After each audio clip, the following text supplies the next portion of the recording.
Today we're going to talk about the 5 perennials that will feed you for life.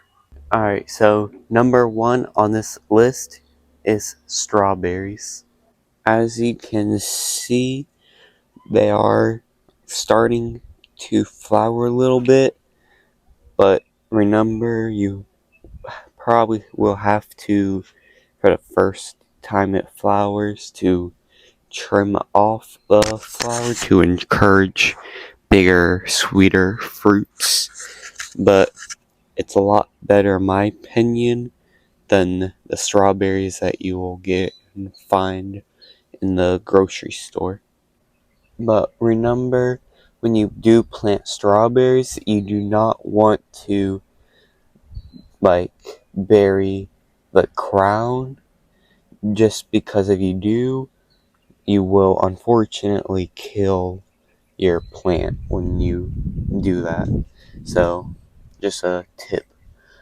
But you can either buy pre-matured strawberries or seedlings, but in most cases people buy bare rooted strawberries just because it's easier that way to get them started in your garden for the season. But the requirements for strawberries is they do love full sun, and they can do great in any soil. And bonus points, if you don't have as much as land or you're tight on space, you can also plant them in containers and pots and they'll do just fine. The next plant on this list is thyme. The only thing that you really have to do is just trim it once in a while, but it is a pretty easy herb to maintain. And I planted this about 3 years, and it just has been getting bigger and bigger.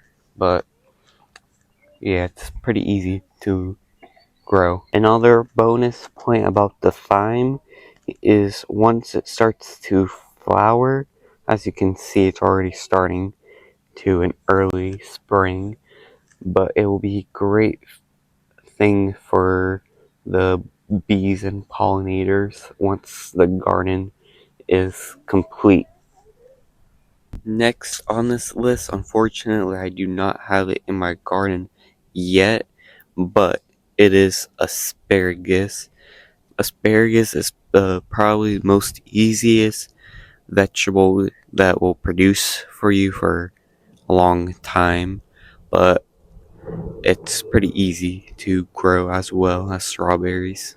The best way to get a good asparagus patch going into your garden is buying 1-year-old asparagus roots, just because they take a few years to actually mature into asparagus.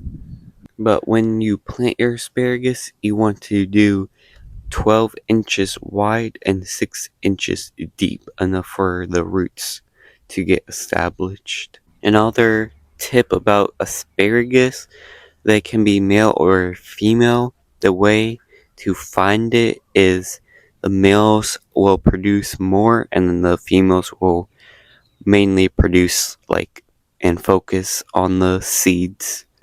Alright, next on the list that will feed you for a while is blackberries and raspberries. But if you do want berries the year that you plant your bushes, you want to buy 2-year-old plants so you can get a chance of harvesting, because they do take a while to actually produce the berries if they're a young plant. Alright, lastly on this list is blueberries. Like strawberries, the flavor is pretty good, and you will not find it anywhere else except for in your garden, because the flavor is so good and sweet.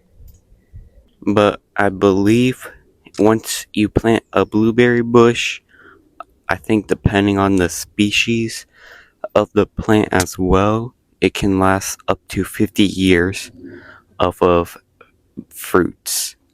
But since blueberries are acidic plants, you want to put like some pine needles in with the dirt so it can raise the toxic level into the plant so you don't have to worry about it. And also, blueberries are good container plants as well if you don't have that much room as well. But another thing to remember when you do buy berry bushes, I would recommend buying at least 2 to 3 year old plants just because, like raspberries, they do take a while for fruit to start, and as you can see, there's already a flower on this blueberry bush. But usually it takes about 6 to 8 years for them to actually start producing fruit on the plant. But hopefully you liked that video, and I'll see you in the next one. Keep on gardening.